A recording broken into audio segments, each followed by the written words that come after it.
Government of India ఒక చక్కటి అవకాశాన్ని ఇచ్చింది, దాన్ని ఇప్పుడు అందిపుచ్చుకోకపోతే ఇంకెప్పుడు అందిపుచ్చుకుంటాం అని చెప్పి మరి 17 మెడికల్ కాలేజీలని ఆయన ఒకసారి తీసుకొని వచ్చారు.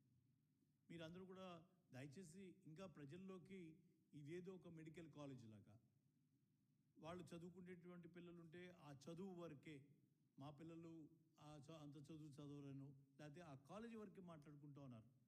ఈ కాన్సెప్ట్లో ఇది టీచింగ్ హాస్పిటల్.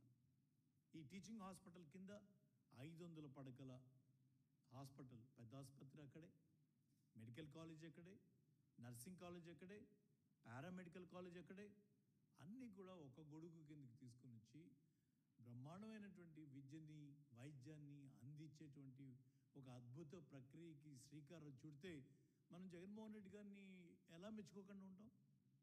తప్పుదోవ పట్టించి తప్పుడు రాతలు రాసి మాకు మీడియా ఉంది కదా అని మీడియాలో ఇష్టం వచ్చినట్టుగా ప్రచారం చేస్తే అందరం కూడా ఒక ఈనాడుని చూసి ఆ ఈనాడుతో చాలా బ్యాలెన్స్గా రాస్తుందని ఆ ఈనాడు వ్యామోహంలో పడిపోయి రాసినదంతా గుడ్డిగా నమ్మి మోసపోతున్నటువంటి పరిస్థితి చూస్తే చాలా ఆశ్చర్యం వస్తుంది, బాధ కలుగుతుంది. కొంతమంది బాగా చదువుకున్న వాళ్ళు కూడా ఏమవుతుంది ప్రైవేట్ సెక్టర్లో వస్తేనటువంటి మాట కొంతమంది మాట్లాడితే ఏమవుతుంది మీకు తెలియదా? మరి ఇదే లోకేష్ బాబు గారు, అలాగే పవన్ కళ్యాణ్ నాయుడు గారు, వీళ్ళు ఏం మాట్లాడారు ఎలక్షన్ల ముందర ఈ కాలేజీల గురించి? ఈ కాలేజీలో 50% ఎన్ఆర్ఐ కోటానో లేకపోతే వేరే కోటా కింద కొంత ఒక 12 లక్షల రూపాయలు ఛార్జ్ చేద్దాం, దీన్ని ఎకనామిక్స్ని వర్కౌట్ చేద్దాం, బాగా ఎఫెక్టివ్గా తీసుకువెళ్దాం అని ఒక ప్రతిపాదన 107, 108 జీవోల ద్వారా తీసుకొస్తే దాన్ని ఆ రోజు విమర్శించారు. మేము రాగానే వాటిని రద్దు చేస్తాం, పేదవాడి సీట్లు అమ్ముతాడా, ఈ మొత్తాన్ని మేము గవర్నమెంట్ సెక్టర్లోనే తీసుకొచ్చే విధంగా చేస్తామని చెప్పి ఆ రోజు మాట్లాడినప్పుడు మరి అందరూ ఎందుకు కూరుకున్నారు? ఈరోజు మొత్తం తీసుకెళ్ళి ప్రైవేట్ పరం దారదత్తం చేస్తామంటే ఎలా మనం చూస్తూ ఊరుకోవాలి? ఈరోజు నియంత్రించగలం అసలు? ఆయన ఏమంటారు? పీపీపీ అంట. పీపీపీ అంటే ఏంటి? Public private participation. నువ్వు పబ్లిక్ దాంట్లో ఏముంటుంది? నువ్వు నియంత్రణ ఏం చేయగలుగుతావు అన్నావు? ఈరోజు రాష్ట్రంలో ఉన్నట్టు ఎన్నో మరి హాస్పిటల్స్ ఉన్నాయి. హాస్పిటల్స్ కానీ డిఎంహెచ్ఓ నియంత్రణలో ఉండేటువంటి వాళ్ళందరూ కూడా ఏమాత్రం మనం నియంత్రణ చేయగలుగుతున్నామో గుండె మీద చేసుకొని మాట్లాడాలి. మరి అటువంటి పరిస్థితుల్లో రేపు పబ్లిక్ సెక్టర్లో రావాల్సిన దాన్ని ప్రైవేటుకి దారదత్తం చేస్తా అంటే అది సమంజసమా?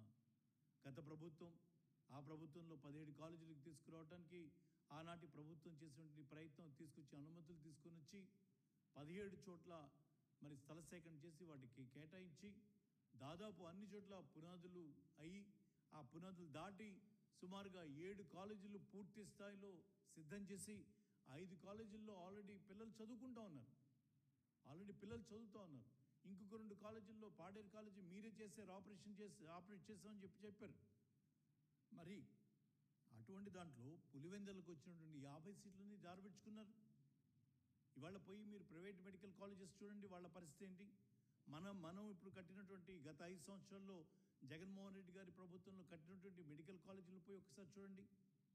అసలు నక్కకి నాగలోకానికి ఉన్నంత వ్యత్యాసం ఇన్ఫ్రాస్ట్రక్చర్ వైజ్గా కానీ మరి వాటిని చూస్తే ఇన్స్ట్రుమెంట్స్ వైజ్గా కానీ అసలు ఎక్కడ పోలిక లేనటువంటి అద్భుతంగా దాన్ని తీసుకొని వస్తే నువ్వు దాన్ని ఆ కంటిన్యూషన్ ఆఫ్ గవర్నెన్స్లో మిగతా వాటిని కూడా పూర్తి చేయాల్సినటువంటి బాధ్యత మీ మీద ఉంటే ఈరోజు ఏమీ లేదన్నట్టుగా స్వయంగా చంద్రబాబు నాయుడు గారు మాట్లాడుతూ ఉంటే నిజంగా చాలా అసహ్యం వేస్తోంది.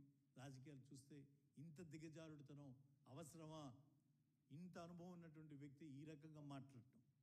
అనిత మాట్లాడితే ఆమె ఏదో తెలుసో తెలియక హోంశాఖ కనీసం హోంవర్క్ కూడా చేయకుండా చాలా పవర్ పాయింట్ ప్రజెంటేషన్లు చెప్తున్నట్టుగా చెప్పి ఏవి వేటికి వాటి స్లాబ్లు వేసేటువంటి ఫోటోలు పెట్టుకొని ఇక్కడ చదివించాల్సిన మా పిల్లల్ని, ఇక్కడ చదివించాల్సిన పిల్లలని మాట్లాడుతూ ఉంటే అది నిజంగా చాలా అంటే పెద్దలు సామెతలు ఊరికేం రావు.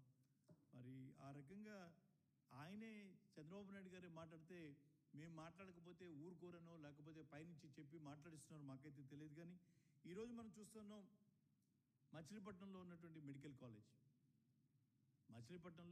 కాలేజీ ఈ రకంగా పూర్తయి అన్ని అంగులతో అక్కడ అడ్మిషన్ అడ్మిషన్స్ జరిగి పిల్లలు చదువుకుంటా ఉంటే అసలు ఈ కాలేజీ లెక్కలో లేదా? ఆమె ఎక్కడి నుంచి ఏం షాట్ చూపించింది, ఎక్కడి నుంచి చూపిస్తూ ఉంది? ఏదో ఒక హాస్టల్ బిల్డింగు 2వ ఫ్లోర్ 3వ ఫ్లోర్ స్లాబ్ వేస్తుంటే ఆ రాడ్లను చూపించి అదే నువ్వు చూపించేది, అదే నువ్వు చెప్పాల్సింది. ఇది ప్రభుత్వ ఆస్తి కాదా? ఇదేమన్నా జగన్మోహన్ రెడ్డి గారి ఆస్తి? మంత్రులుగా ఉన్నటువంటి వాళ్ళు, ముఖ్యమంత్రిగా ఉన్నటువంటి వాళ్ళు మీ బాధ్యత కాదా? ఈ ప్రభుత్వ ఆస్తుల్ని మరి వాటిని బాధ్యత తీసుకోవాల్సింది, జాగ్రత్త తీసుకోవాల్సింది, ఉపయోగపరచాల్సింది, పేద ప్రజలకి అది ఆ ఫలితాలు అందే విధంగా చేయాల్సింది మీరు కాదా అని అడుగుతూ ఉన్నాను. ఆ రకంగా మనం చూస్తూ ఉంటే విజయనగరంలో చూడండి, అద్భుతమైనటువంటి మెడికల్ కాలేజ్. విజయనగరంలో అద్భుతమైనటువంటి మెడికల్ కాలేజీ అన్ని హంగులతో మరి అడ్మిషన్స్కి సిద్ధంగా ఉండి ఈ రకంగా ఉంటే దీన్ని కూడా ఏమీ లేదన్నట్టుగా మరి మా చిత్రీకరించడానికి ప్రయత్నం చేస్తూ ఉంటే మీడియాలో నేను చూశాను, ఏబిఎన్ ఆంధ్రజ్యోతి పేపర్లు చూశాను. 17 కాలేజీలకి కొత్త కాలేజీలకి శ్రీకారం, 10 కాలేజీలకి శ్రీకారం అనేది హెడ్లైన్ పెట్టాడు. అదేంటి, మనం తెచ్చిన 17 కాలేజీలు కాకుండా ఇంకొక 10 కాలేజీలు చంద్రబాబు నాయుడు గారు ఏమైనా కొత్తగా తీస్తున్నారు, ఎక్కడ పెడుతున్నారు నేను చదవడానికి ట్రై చేశాను. ఇవే కాలేజీలని ఆయనే తెచ్చినట్టుగా రాసుకుంటూ ఉన్నారు. అసలు ఇంతకన్నా ఇంకా సిగ్గుమాలినతనం ఏదైనా ఉందా?